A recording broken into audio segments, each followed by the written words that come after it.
Ladies and gentlemen, my name's Paul, and in this Gaming.com video, well, AMD announced a lot of stuff yesterday, didn't they? So I figured we can go into a fairly in-depth analysis today and go through kind of my thoughts and opinions, and I also want to hear from you all as well what you believe the conference gave us in terms of information about the upcoming products. So, just so we can set some ground rules before we go into this. I don't want to start going super in-depth into benchmarks or, you know, leaks about benchmarks. I will probably briefly cover some of the stuff simply because it puts some relevance on some of the subjects we're going to be discussing. But I do want to try and keep this into a fairly factual video, in other words, things that have been officially announced by the company. But with that said, we are going to have to delve somewhat in the realms of leaks and stuff like that, because a lot of them, to be honest, have been fairly well established, especially when it comes to Vega information. But we'll tackle that in just a moment. First of all, I think the conference overall was pretty impressive. I think there was a lot of stuff on show, and it's obvious that AMD, whether you're a consumer, in other words a gamer, whether you're a consumer, in other words a I don't know, 3D artist, a video editor, that type of stuff. And I'm primarily talking about like the home user here. Or perhaps even you're looking to maybe create a small studio, in which case the Ryzen 9 may well be of quite the interest to you, all the way down to the data centers, because AMD have been pretty forthcoming during the conference. They were very honest and said that they didn't have certain solutions in place. Obviously, high-end gaming was one of the big problems. They mentioned that investors weren't too happy about that. And another one, of course, was they didn't have really any deep learning solutions.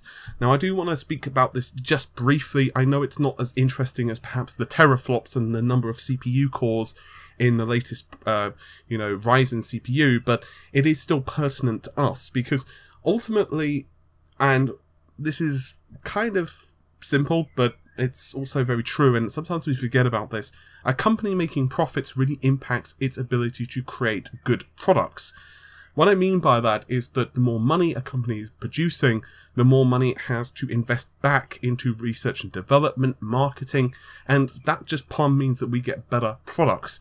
Now, that doesn't always mean that the products won't have bugs in them, of course, because at the end of the day, Nvidia have had problems with bugs, Intel have had problems with bugs, AMD have had problems with bugs, Microsoft have had problems with bugs, Sony have had problems with bugs, and I could keep going. And it's not, you know, to criticize any company per se, it's just to say that larger companies, larger products, there is always going to be bugs, and there's always going to be something to improve upon. But one thing I can tell you, if you have someone who owns, let's say, 100 million PlayStation 4s, or Sony only had 10 million PlayStation 4s installed, then obviously Sony, in, you know, the alternative universe of 100 million installed base, is going to be in a lot better position to create perhaps the PlayStation 5 and to be able to create that in a much more robust ecosystem. Perhaps also take a few more financial risks because they know they have a nice install base. And we can also translate very nicely to AMD, because obviously that means they've got more money to research into graphics cards, more money to research into drivers and software, perhaps acquire smaller companies as well that maybe are going to bring in cool services like perhaps streaming or whatever, and that's all good for us in the industry. Anyway, I think most of that is pretty obvious information, but it is still worth noting that as we're going through, because, well, we are going to be discussing some stuff which, I'll be honest, isn't necessarily what, you know, gamers perhaps want to hear about, but it's, you know, we're going to kind of in-depth discussion here. So, first things first, I do want to go through the graphics roadmap and the CPU roadmap. It is a bit of a long story, but basically we know already, of course, Polaris is available. It's on a 14nm processor. It's had a fairly good introduction. There has been definitely a good reception of Polaris, and Vega is going to be using very much the same process, but with a slightly improved design. It's going to have 14nm plus. Then we're going to see the introduction perhaps a year or 2 years later with Navi, and then finally we're going to see next generation. It has not been named. All we know is it's going to be built on 7nm plus. So Navi is going to be 7nm, and next generation is going to be 7nm plus.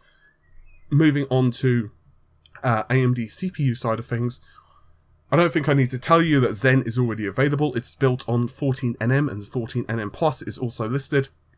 Zen 2 is then going to be perhaps in a year to 2 years time. and that's going to be on a 7nm process. And then finally we're going to see Zen 3, which is aiming to be by 2020. So in short, by about 3 years time, we should be hearing news of the Zen for that Zen 3 cores, and I should be hopefully regaling your tales of its performance and perhaps some leaks as well. That is going to be built on a 7nm process, but it's going to be a positive process. In other words, it's going to be obviously an improved architecture. This is once again the fruition of leapfrogging design teams. This basically means you've got 3 teams essentially in place, and obviously there is some crossover, so Team A is perhaps going to feed in some information to Team B and C, and perhaps if Team B finds the information, they're going to relay it to Team A and C. But the idea behind it is you have Team A that are producing, to simplify it, they're producing Zen. Team B are going to produce the follow-up, Zen 2, and of course Team C are going to produce Zen 3. The idea behind that is that way you can have certain design goals which are fairly lofty in the future, and let's say you can't incorporate something in Zen because maybe I don't know, let's say, I'm just giving an example here, let's say they didn't have enough space on die for enough level 2 cache, or perhaps a level 3 cache, or perhaps they wanted to increase the number of execution cores, or perhaps the amount of data storage, or whatever it was, you know, they basically could then implement that to Zen 2, or perhaps very close towards the final tape out of the processor, Team A said, crap, we actually figured out a way to drastically improve the prediction of the CPU, or branch prediction, but we can't do anything now. It's going to delay the project another 6 to 12 months. We can't do that. Hey, this is perfect. We can give this to Team B, and they can use that and run with it. I'm not saying that happened. This is not a rumor. I'm just giving an example, of course. Ryzen is going to roll out. We know Ryzen 7 and Ryzen 5 are, well, rolling out now. And in commercial side of things, we're going to see Ryzen Pro, and finally Ryzen Mobile, and then finally Ryzen Mobile Pro as well, which is going to happen over the next several quarters. So Q3, Q4, and then Q1 of 2018. Oakley dokily. Thumbs up if you get the reference for that. You better bloody get the reference for that, come to think of it. Anyway, so let's discuss the Ryzen HEDT, also known as high-end desktop. The high performance is basically for the enthusiasts. This is for the guys and girls who, quite honestly, 16 threads is insufficient. They need as many threads as possible. Virtual machine, I know I keep saying this, but virtual machine work, 3D rendering, Photoshop, all of that stuff. Sure, if you're just, you know, using Photoshop for basic stuff, like, honestly, I don't really do that much Photoshop work now compared to what I used to do. I used to do a lot of retouching back in the day. I used to do a lot of editing, and sometimes the files would be even pretty large. No, I don't tend to do that, so to be honest, my PSDs are pretty tiny now, just maybe 50, 100 megabytes at most.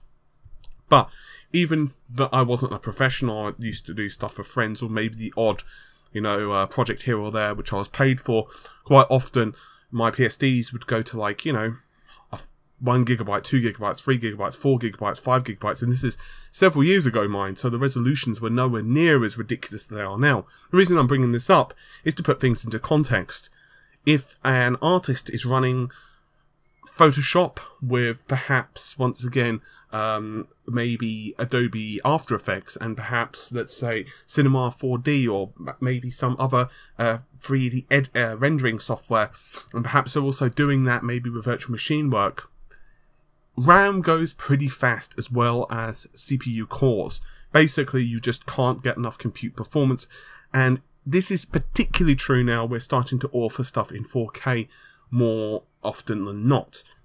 Now, obviously, if you're just a gamer, Threadripper is maybe not something that you're going to be interested in. It was confirmed by Jim Anderson that it will be announced formally this summer, and there's going to be details to be shared at Computex, which of course is taking place in June. There's not a massive number of details with this processor, at least officially. We're looking 16 cores, 32 threads with a massive improvement to I/O. Now, that's unofficial stuff. Unofficial stuff can now start. I want to point out it is unofficial, therefore it has not been confirmed by AMD, but it is still worth talking about. It is going to be on the Whitehaven platform. Now, as I've said previously in another video, Threadripper was actually a trademark that was filed, I believe it was late last year, and we actually thought it was the multi-threading solution from AMD, you know, the SMT. Turns out no. It is going to be quad-channel DDR4 support. There's going to be a great number of PCIe lanes, and we're going to see much more robust I/O and storage compared to the X370 on AM4. Just for those of you who do not know, AM4 of course refers to the Ryzen for the average user, like Ryzen 7, and X370 is the high-end motherboards. Now, currently Intel are going to be offering 12 cores on its upcoming X299 platform, which is going to be Skylake X.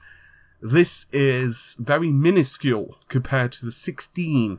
From what the rumours tell us, we're going to see perhaps a clock speed of roughly similar to the desktop, with turbo speeds of around 3600 MHz. This is according to a list of leaks which was found by videocards.com. That's cards with a Z at the end, don't you know?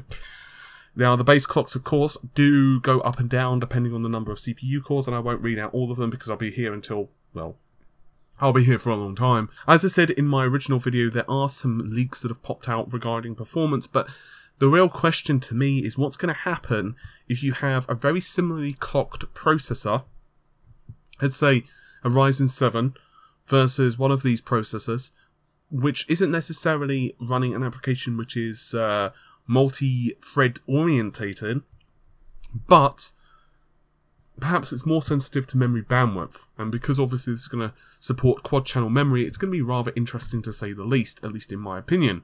Going even more rumour-milly, and obviously this is getting to the point where it's up to you if you believe it, there is going to be a large number of processors which have been leaked, and the very high-end ones are going to be known as Ryzen 9 1998X, out of all things, and supposedly this is going to be still on the same 4094 pins as SP3, also known as the poles, also known as, of course, for servers. But the primary difference is it's going to have a lower max TDP, only about 180 watts, and we're going to be seeing it running on just a single socket, so you won't be able to put in like 2 or whatever number of processors. Basically, the frequency range, according to the leaks, is going to be up to 3.9 GHz with XFR, and then obviously you've got 14 core derivatives, which is 1977 rather. You've got 12 cores which are going to be known as 1976, 1956 and 1956X, and finally the 10 cores are 1955X and Ryzen 9 and 1955, and all of them have got different clock speeds and stuff. I'll pop that into the video. It's very imperative to also know that this stuff has 44 PCIe lanes, so if you're running multi-graphics cards in your system, and other stuff with loads of I/O, so for example NVMe's, you're doing lots of, perhaps you've got other loads of expansion cards in your system, then maybe this processor might be for you, even if you don't necessarily need loads of cores. So perhaps you're just going with like a 1995X, for example, assuming that's even the name. Okay, so I've taken up a lot of video discussing CPU side of stuff. What about the GPU? Oh god. Oh dear god, this is where it starts to get a little complex, and when I say a little complex, I'm pretty sure that you could start calculating the universe using, you know, ones and zeros, binary, and still probably be more sane than trying to interpret some of the stuff that's going around in the graphics card market right now. It's kind of bonkers. Quite frankly, I don't have the video space. I don't think YouTube has enough servers to go through the entire history of Vega at this point. But I'm going to give you the basic lowdown. So, first things first.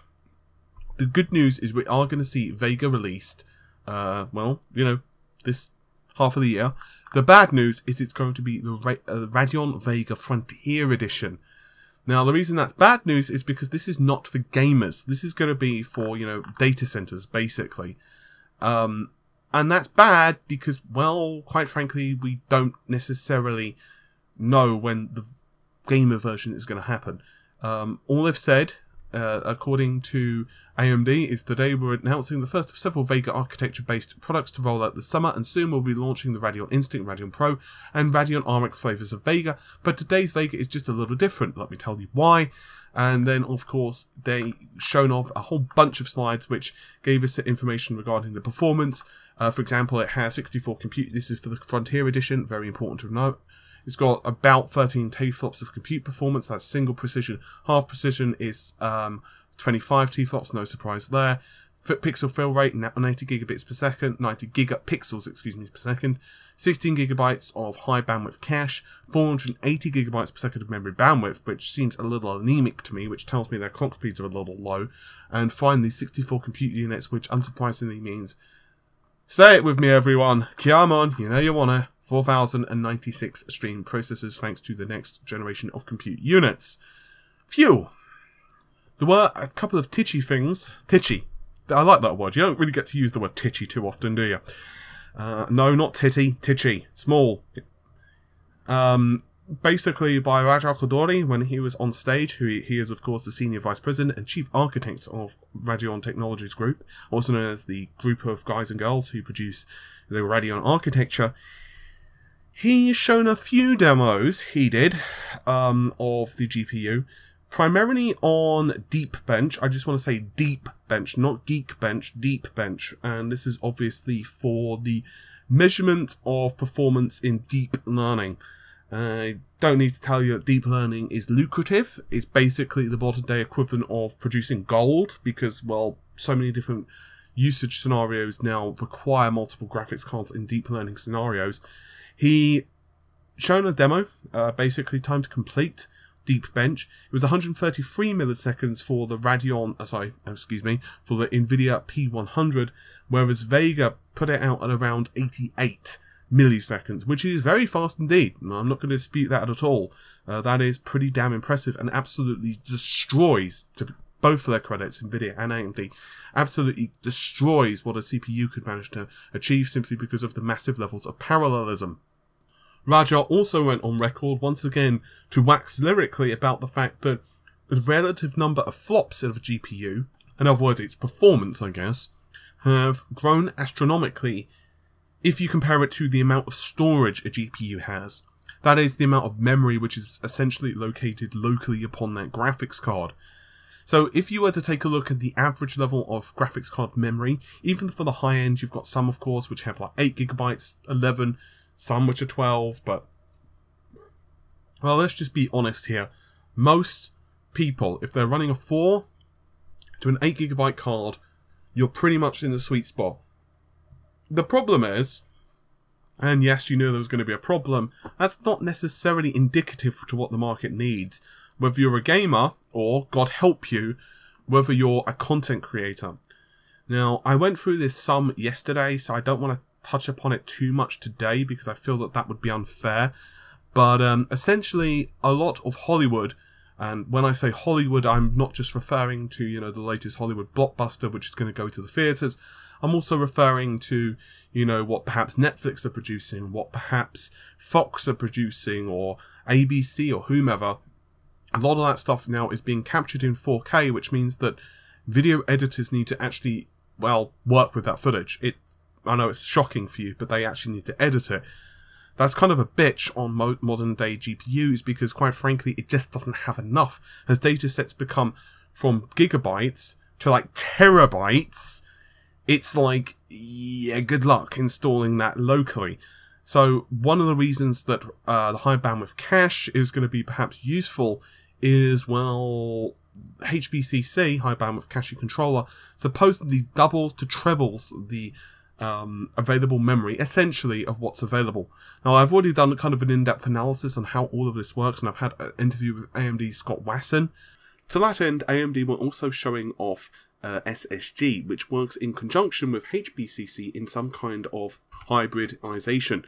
Quite simply, the two technologies coexist together on the same PCB and essentially offer the best of both worlds. You've got the SSD, which of course acts as a large storage of local memory, but obviously it's nowhere near as fast as the amount of memory bandwidth that HBM2 combined with HBCC can provide. So in theory, at least, when these two technologies are combined together, it should provide ample amounts of memory bandwidth as well as ample amounts of RAM for, once again, offering 8K video. So I don't want to talk too much about that. However, there was a couple of demonstrations that were given. One was video editing. The other was ray tracing with a scene, and both did look noticeably smoother. There was also another demonstration, which was Rise of the Tomb Raider. This was artificially limited, so what they basically did was run Rise of the Tomb Raider with the built-in benchmark. I'm unsure of the DirectX version. I believe it was DX12. And they basically limited the graphics card to 2 GB of RAM, which is, well, nowhere near enough, to be totally honest with you. And what they essentially did is have one graphics card limited with HBCC off, the other one with it on, and the difference was quite palpable. Yes, the minimum frames per second was definitely more noticeable than the average frames per second, or the current frames per second. You're looking at around 56 frames per second with it off, where with it on, you're looking at around 71. However, the minimum frames per second went from just under 14 to up to about 46, which is obviously quite tangible. The idea of actually having a better minimum frame rate is sometimes a lot better than having a higher average frame rate, because obviously an average frame rate, if you're averaging, let's say 60 FPS, you're good. But it starts getting really noticeable if you start getting like 5 or 10 frames per second. Dips aren't really that bad, but when you start dipping to like the low 30s to like low 20s during gameplay, it's really noticeable. Obviously those hitches start happening if you start getting a lot of texture swapping, or perhaps a lot of geometry, or whatever else is being basically shuttled around the graphics card or the the system real quick, and you can start seeing like your hard drive accessing.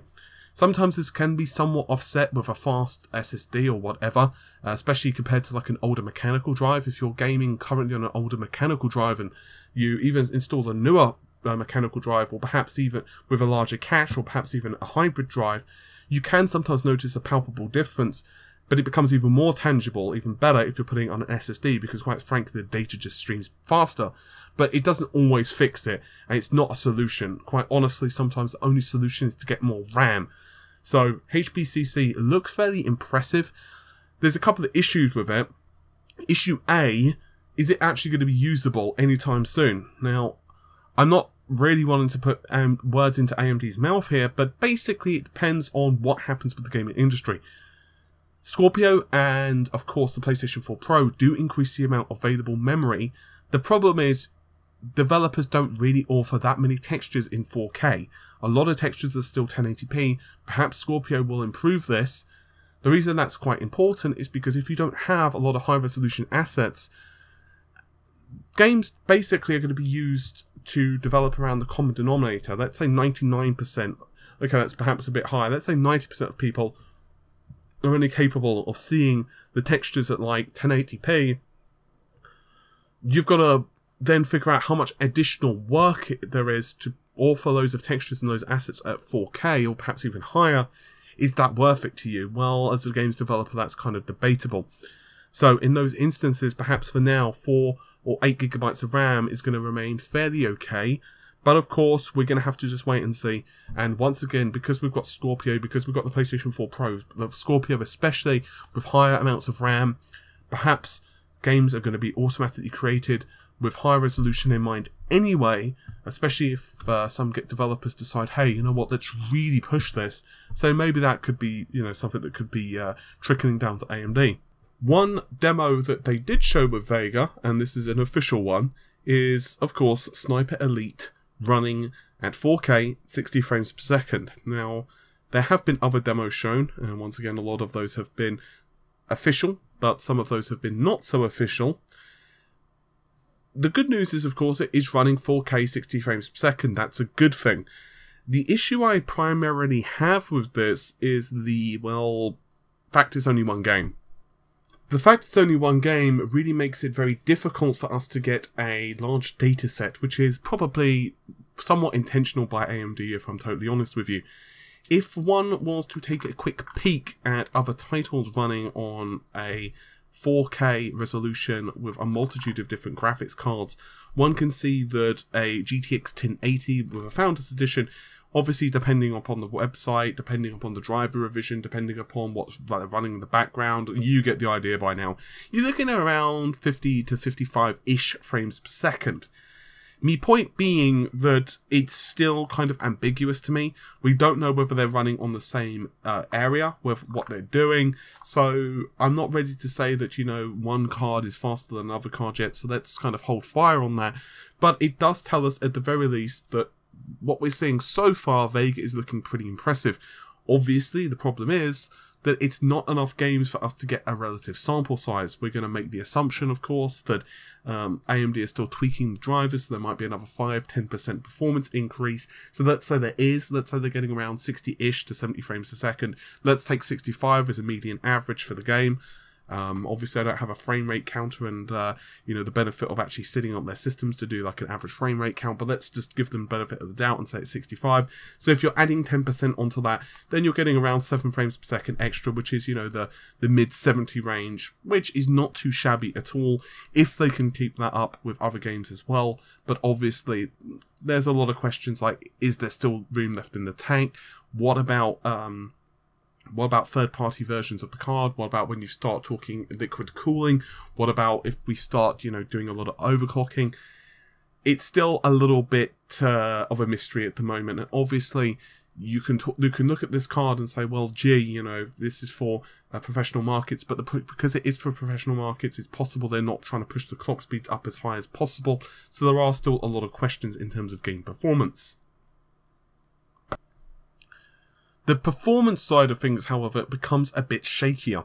I don't want to discuss really performance at length versus Pascal or Volta because quite honestly we don't have enough official information. There has been an awful lot of unofficial leaks, as we all know. We've seen demos, we've seen, you know, performance data, which has kind of shown off the relative performance of multiple different SKUs, some of which are essentially fighting against the 1070, some of which are all the way up to the 1080 Ti, and in those instances AMD are basically beating Nvidia, which isn't surprising. And in, of course, once again, the image that we saw, the benchmark we saw from Deep Bench, it's quite clear that Nvidia are ahead of, well, you know, Pascal. I don't personally believe that Pascal is going to beat Vega on launch because it's just very unlikely to me. It's like a newer architecture. So Nvidia losing is like, I don't blame Nvidia, and I think really this is kind of like me saying that it's beating it is a bit like saying, well, congratulations, it's business as normal in the graphics card industry. If you're about a year later or 6 months later than your competitor, you expect that later architecture to traditionally perform better. It's just kind of how it goes. But I feel I do at least need to acknowledge the existence of Pascal, Volta.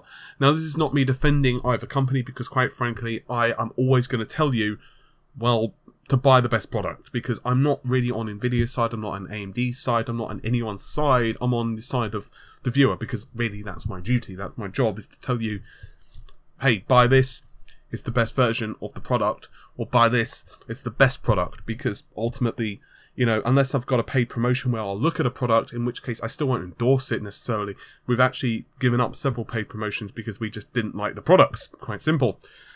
Which really, if you've got any ethics, that's like the minimum you're supposed to do, right? But generally speaking, my duty is for you as the customer. But with that said, I do feel that I at least need to acknowledge Volta and kind of give my opinions on it. Now, first of all, Volta looks very impressive from the little we've seen. Now, I don't mean that in a disrespectful way to Nvidia, because ultimately they've not launched the product. But they've shown some deep learning stuff, AI, and all of that looks very impressive indeed. It's quite obviously a much better performance. It's around 1.5 to, at least according to them, it's around 1.5 to perhaps 2 to maybe 3 times faster than Tesla P100. That was the high-end Pascal compared to the Volta 100. So that's pretty good. The problem we've got, and this is where it starts to get a bit sticky and dicey. First of all, Nvidia are going to be launching after AMD for the high end. We're talking for deep learning, not for the average user, not for gamers. We're talking about for the high end. Which means that AMD, at least if they're targeting, let's say, deep learning and stuff, are going to have a couple of months as a head start, and then Nvidia are going to be releasing their product. Couple of things. We don't know, obviously, how much more optimization AMD have. The second thing is we don't know the price of the cards relative to one another. And we don't know if AMD are going to do better in some aspects and Nvidia in other aspects. We also don't know what the Infinity Fabric's impact is going to be, if any. And if there's going to be any mutual benefits of running, let's say, an entire Nepal setup with, let's say, a couple of Vegas. We just don't know that stuff. And there's so many different potentials, but it looks like from the very basics that I wouldn't be surprised if Volta actually is faster than Vega, but I wouldn't also be surprised if Vega could hold its own in certain usage scenarios. With that said, there are also a couple of other things we need to take into account. Perhaps one of the most obvious, perhaps the most imperative, is that Volta, for the customer, for the average customer, for you and I, is not going to be launching anytime soon. And it looks like AMD are going to have the, I guess the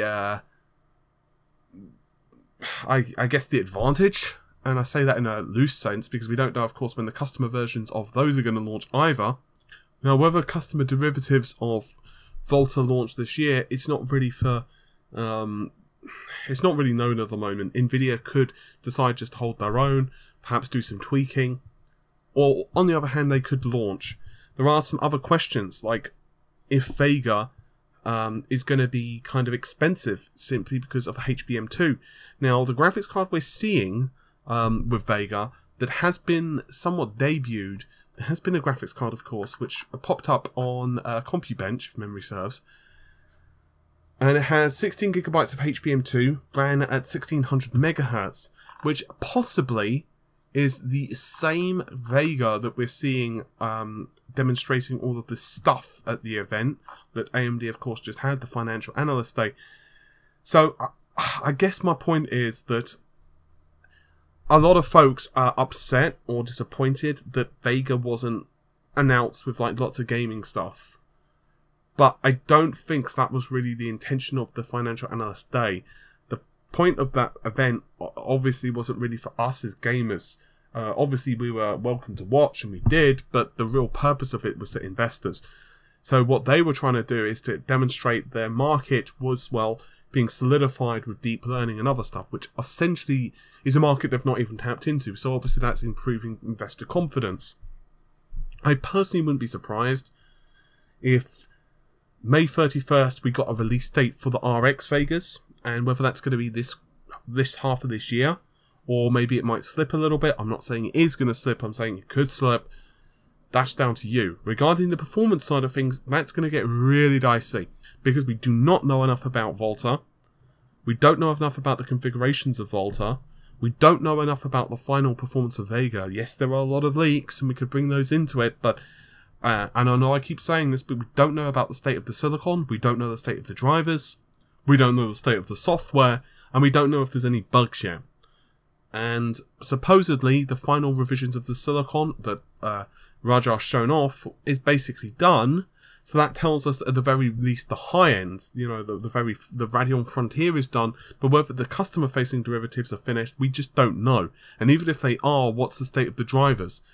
So it's probable at this point that basically it's all taped out. I'm going to assume it is. So in my opinion, they're probably either completely taped out the customer versions. Obviously it depends how far away they're away from launch, but they've probably taped them out and they're probably basically manufacturing them as we speak.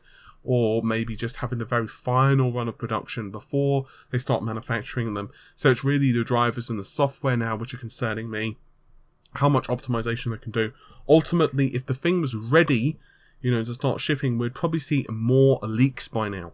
That's not necessarily true, but generally when a graphics card's really close to launch, like really close, it means that, you know, what happens is that obviously they're shipping cards to like MSI, they're shipping parts to you know, Asus or whomever, Sapphire, all these guys start getting the parts, and then obviously they start doing their own internal testing.